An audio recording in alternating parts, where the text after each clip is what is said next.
BJP और Samajwadi party के लिए तीसरा चरण काफी महत्वपूर्ण है। देश के बड़े राजनीतिक घरानों में शुमार सैफई के यादव परिवार के जो 5 रणबांकुरे चुनावी संग्राम में पराक्रम दिखाने के लिए उतर आए हैं, उनमें से 3 की परीक्षा तीसरे चरण में होगी, जिसमें मैनपुरी से अखिलेश यादव की पत्नी डिंपल यादव के लिए इस बार साख का सवाल है और बदायूं से शिवपाल यादव के बेटे आदित्य यादव पिता की कोटे की सीट पर चुनाव लड़ रहे हैं। तो समझ सकते हैं कि उसके ऊपर कितना प्रेशर होगा। वहीं फिरोजाबाद में रामगोपाल यादव के बेटे अक्षय यादव चुनावी मैदान में हैं। इस सीट को जीतना भी सैफई परिवार के लिए बेहद जरूरी है। लेकिन जिस तरह से सीएम योगी इन दिनों चुनावी जनसभाएं कर रहे हैं, विपक्ष की परिवारवादी राजनीति पर कटाक्ष कर रहे हैं, ऐसे में यादव परिवार के तीसरा चरण आसान नहीं होने वाला, किसी अग्नि परीक्षा से कम नहीं होने वाला। और इसी पर आपको दिखाते हैं कि रिपोर्ट के कैसे अमित शाह ने भी परिवारवाद पर करारा वार किया है। भाई बताओ, मोदी जी को तीसरी बार प्रधानमंत्री बनाना है या नहीं बनाना है? 400 पार करनी है या नहीं करनी है? अब इनका सांप नहीं बचा है, केवल बीन बचा है जो बजाते फिर रहे हैं। देश मोदी जी चलाएंगे और तुम लोग 5-10 साल और फतिया पढ़ लो, तुम्हारे लिए वो जगह ठीक है। उत्तर प्रदेश के रण में एक तरफ सीएम योगी है तो दूसरी तरफ अखिलेश यादव। एक तरफ विकास, रोजगार और परिवारवाद का मुद्दा है तो दूसरी तरफ बेरोजगारी, संविधान बचाओ और महंगाई। और इन्हीं मुद्दों के साथ यूपी के सबसे बड़े योद्धा अब चुनाव मैदान में उतर चुके हैं तीसरे चरण के लिए। सीएम योगी एक दिन में 3 जनसभाओं को संबोधित कर रहे हैं तो अखिलेश यादव भी एक दिन में 2 चुनावी जनसभा कर रहे हैं। सीएम योगी आगरा, बरेली और बदायूं में हुंकार भरते नजर आए तो अखिलेश यादव बरेली, संभल में जनसभा करते नजर आए।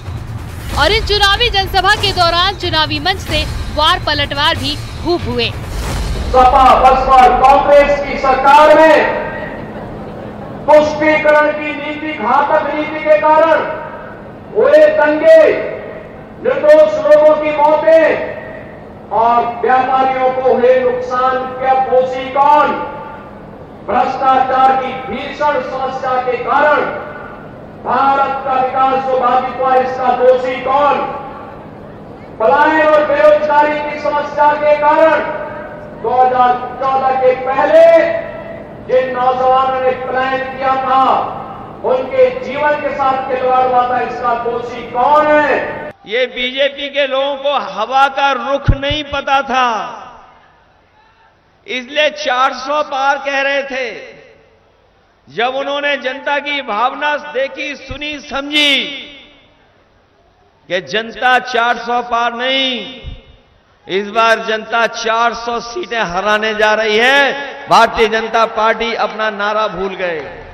मोदी जी को तीसरी बार प्रधानमंत्री बनाना है या नहीं बनाना है? 400 पार करनी है या नहीं करनी है? वहीं देश के बड़े राजनीतिक घरानों में शुमार सैफई के यादव परिवार के जो 5 रणबांकुर चुनावी संग्राम में पराक्रम दिखाने के लिए मैदान में उतरे हैं, उनमें से 3 की परीक्षा तीसरे चरण में ही होगी। मैनपुरी में साइकिल की रफ्तार से प्रतिद्वंदियों को पछाड़ने के लिए डिंपल यादव मैदान में डटी हैं। बदायूं लोकसभा सीट भी यादव परिवार की साख का इम्तिहान लेगी और इसी पारिवारिक प्रत्याशी पर खुद अमित शाह ने भी निशाना साधा है। अखिलेश जी को कहना चाहता हूं कि भैया, आप जातिवाद कर रहे हो, ये तो मैं समझ गया, मगर आपको जाति में भी आपका परिवार ही दिखाई पड़ता है। भाइयों बहनों, खुद अखिलेश कन्नौज से लड़ रहे हैं, मैनपुरी से डिंपल यादव उनकी धर्मपत्नी लड़ रही है, फिरोजाबाद से अक्षय यादव उनके भतीजे लड़ रहे हैं, बदायूं से आदित्य यादव परिवार से लड़ रहे हैं, आजमगढ़ में धर्मेंद्र यादव लड़ रहे हैं। अब कोई 25 साल से बड़ा नहीं है, वरना यूपी की 85 की 85 सीटों पर ये परिवार वालों को ही लड़ा। समाजवादी पार्टी भले ही जाति धर्म का मुद्दा उठा रही हो, लेकिन बीजेपी अब परिवारवाद के मुद्दे पर अखिलेश यादव को घेरने की कोशिश कर रही है। क्योंकि तीसरे चरण में सैफई परिवार की सीटों पर भी चुनाव होना है। Bureau report, news 18।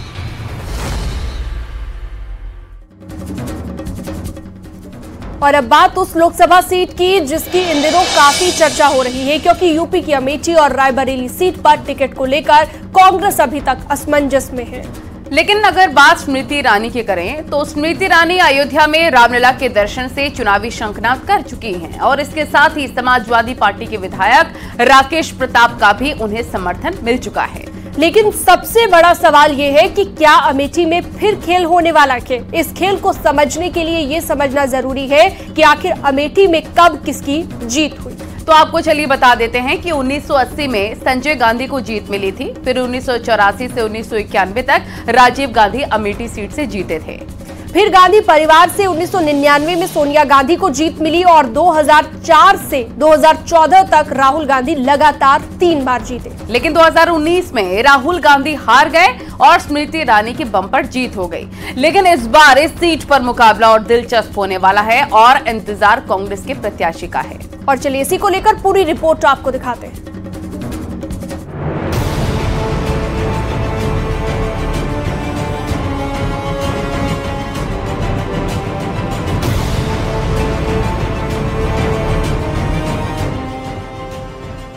Uttar Pradesh की सबसे हॉट सीट, जहां अब तक कांग्रेस ने अपना पत्ता नहीं खोला, जहां कांग्रेस कार्यकर्ताओं को अब भी राहुल गांधी का इंतजार है, उस सीट पर स्मृति ईरानी अकेले ताल ठोक रही हैं।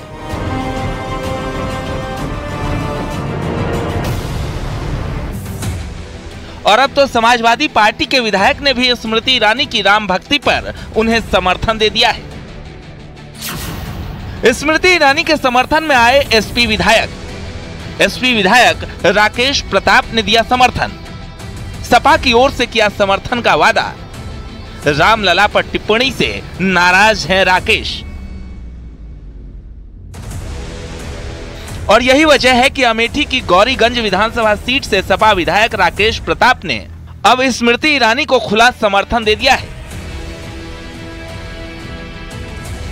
निश्चित रूप से कष्ट हुआ होगा कि जो अपने दिन की शुरुआत अपने आराध्य की सेवा से करता हो, अपने ही घर के मंदिर से, उस व्यक्ति को निश्चित रूप से कष्ट हुआ होगा जब जिस राजनीतिक पार्टी का वो वर्षों से साथ दे रहा हो, उस पार्टी की पॉलिटिक्स की वजह से उसके आराध्य का अपमान उस व्यक्ति को सहन करना पड़ा।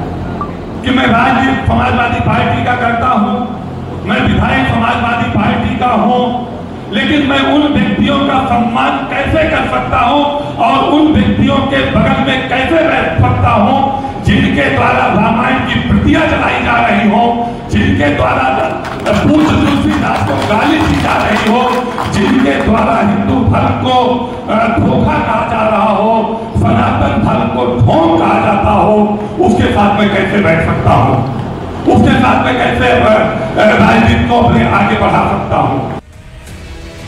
एक तरफ चर्चा जहां इस बात की है कि राहुल गांधी अमेठी से चुनाव लड़ेंगे और अयोध्या में रामलला का आशीर्वाद लेंगे, तो दूसरी तरफ अमेठी में नामांकन से पहले केंद्रीय मंत्री अयोध्या पहुंची और रामलला के दर्शन किए। इस दौरान उन्होंने अमेठी में अपनी जीत का भी दावा किया। धर्म और धैर्य, निष्ठा और नियम, पुरुषार्थ और पराक्रम की भूमि अयोध्या पर जो भी सनातनी ये सौभाग्य रखता है कि आकर प्रभु के श्री चरणों में, संतों के सानिध्य में सनातन की विजय पताका को लहराते देखे, ये उसके जीवन का सबसे बड़ा पुण्य है। आज मैं अपने आप को भाग्यशाली समझती हूँ। अमेठी और रायबरेली सीट पर दशकों से गांधी परिवार के प्रत्याशी चुनाव लड़ते आए हैं और इसी वजह से अमेठी हॉट सीट मानी जाती है। लेकिन अभी तक अमेठी और रायबरेली से कांग्रेस उम्मीदवार कौन होगा, इस पर कांग्रेस ने अपने इरादे साफ नहीं किए। लेकिन कांग्रेस सूत्रों के मुताबिक जल्दी ही इन दोनों सीटों पर उम्मीदवारों के नाम का ऐलान किया जा सकता है। लेकिन उससे पहले अमेठी की लड़ाई में अयोध्या से चढ़ाई हो चुकी है। Bureau report, news 18। और चुनावी शोर के बीच अब राजा महाराजाओं की भी एंट्री हो चुकी है और कल राहुल गांधी ने एक रैली में राजा महाराजाओं की चर्चा की और अब पीएम मोदी ने राहुल गांधी के राजपूत वाले बयान पर प्रहार किया। पीएम मोदी ने राहुल गांधी पर राजा महाराजाओं को गाली देने का आरोप लगाया है। दरअसल राहुल गांधी ने कहा कि पहले राजाओं का राज हुआ करता था। इस पर पीएम मोदी ने कहा कि राहुल गांधी ने महान लोगों का अपमान किया। राहुल गांधी ने कहा राजा जो चाहते थे वो कर देते थे। इस पर पीएम मोदी ने कहा छत्रपति शिवाजी रानी चेन्नम्मा का इन्होंने अपमान किया है। राहुल गांधी ने कहा कि राजा पहले किसी की भी जमीन छीन लेते थे। इस पर पीएम मोदी ने कहा नवाबों निजामों पर शहजादे आखिर चुप क्यों हो जाते हैं, यानी कि इस बार पलटवार में मुद्दा अब राजपूत पर आ चुका है। इसी पर आपको दिखाते हैं रिपोर्ट। एक ताजा बयान जरूर सुना होगा। ये शहजादे का कहना है कि भारत के राजा, भारत के महाराजा ये अत्याचारी थे। लोकसभा चुनाव का तीसरा चरण और भीषण हो चुका है। 24 के महासंग्राम में एंट्री राजा महाराजाओं की हो चुकी है, क्योंकि कल एक रैली में राहुल गांधी ने महाराजाओं की चर्चा की थी। राहुल गांधी ने कहा था पहले राजा महाराजाओं का राज था, राजा जो भी चाहते थे कर देते थे। किसी की जमीन चाहिए होती थी, राजा जमीन उठा कर ले जाते थे। लेकिन कांग्रेस ने आजादी हासिल की, लोकतंत्र लाए और संविधान दिलवाया। राहुल गांधी के इसी बयान को बीजेपी नेता अमित मालवीय ने ट्वीट किया था और आरोप लगाया कि उस वीडियो में राहुल गांधी ने अपने भाषण के जरिए राजपूत समाज का अपमान किया है। राजाओं महाराजाओं का राज था, जो भी वो चाहते थे कर देते थे। किसी की जमीन चाहिए होती थी, उठा के ले जाते थे।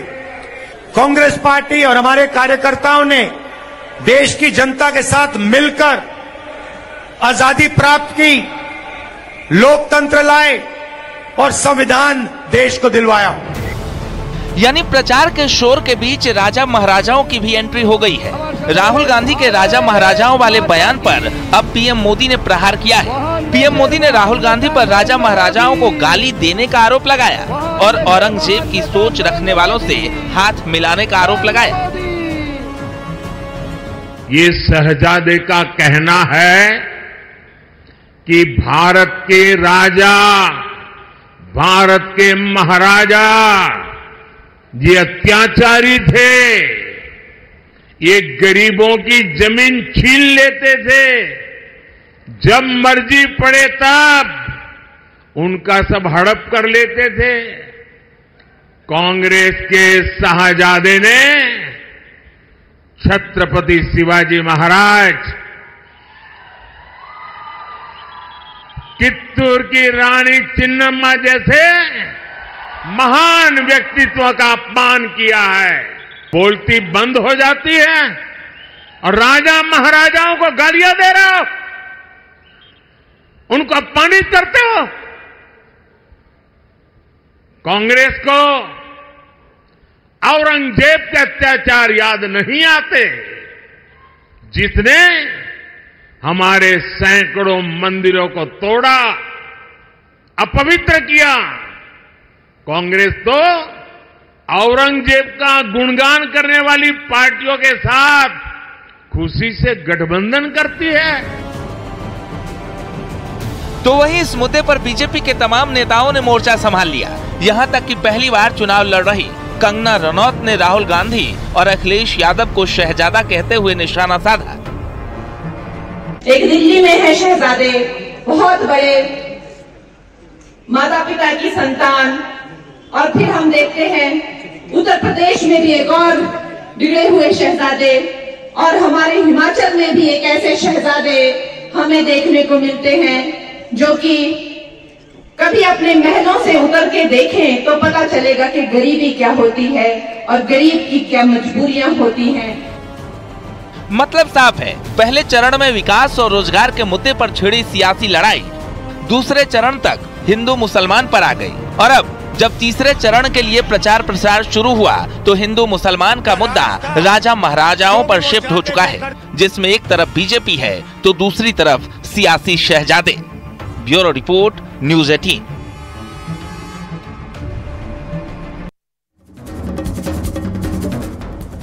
तो एक तरफ देश में मुस्लिम आरक्षण का मुद्दा गरमाया हुआ है, तो दूसरी तरफ आरक्षण पर अब भ्रम फैलाने की कोशिश की जा रही है, जिस पर गृह मंत्री अमित शाह ने निशाना साधा है। और अमित शाह ने क्या कुछ कहा वो भी आपको बता देते हैं। गृह मंत्री अमित शाह ने कहा, राहुल गांधी झूठ फैला रहे हैं। शाह ने कहा कि जब तक देश में बीजेपी की सरकार है तब तक SC, ST, OBC आरक्षण को कुछ नहीं होने देगी, ये मोदी की गारंटी है। तो वहीं आरक्षण के मसले पर RSS चीफ मोहन भागवत ने यह भी साफ किया है कि एक वीडियो आरक्षण को लेकर सर्कुलेट किया जा रहा है, उससे RSS का कोई लेना देना नहीं है। उन्होंने कहा कि संघ आरक्षण का समर्थन करता है। राहुल गांधी निराधार झूठ बोलकर लोगों को गुमराह करने का काम कर रहे हैं। भारतीय जनता पार्टी की सरकार इस देश में 10 साल से चल रही है और दोनों बार पूर्ण बहुमत की सरकार मिली है। अगर भारतीय जनता पार्टी की मंशा होती कि आरक्षण को खत्म करना है तो हो चुका होता, बल्कि नरेंद्र मोदी जी ने पूरे देश के दलित, पिछड़े और आदिवासी भाई बहनों को गारंटी दी है, जब तक भारतीय जनता पार्टी है आरक्षण को कोई हाथ नहीं लगा सकता। एक वीडियो घूम रहा है कि संघ वाले बाहर से तो बात ही अच्छे करके अंदर जाके कहते हैं आरक्षण का हमारा विरोध है, बाहर हम बोल नहीं सकते। अभी एकदम असत्य बात है, गलत बात है। जब से आरक्षण आया है तब से संविधान सम्मत सारे आरक्षण को संघ पूर्ण समर्थन देता है और संघ ये कहता है कि आरक्षण जिनके लिए है उनको जब तक आवश्यक लगेगा या सामाजिक कारणों से दिया गया है, वो भेदभाव जब तक है तब तक ये आरक्षण जारी रहना चाहिए। खबरों का सिलसिला लगातार जारी है, रुकना होगा छोटे से ब्रेक के लिए। जल्द लौटते हैं कुछ और खबरों के साथ।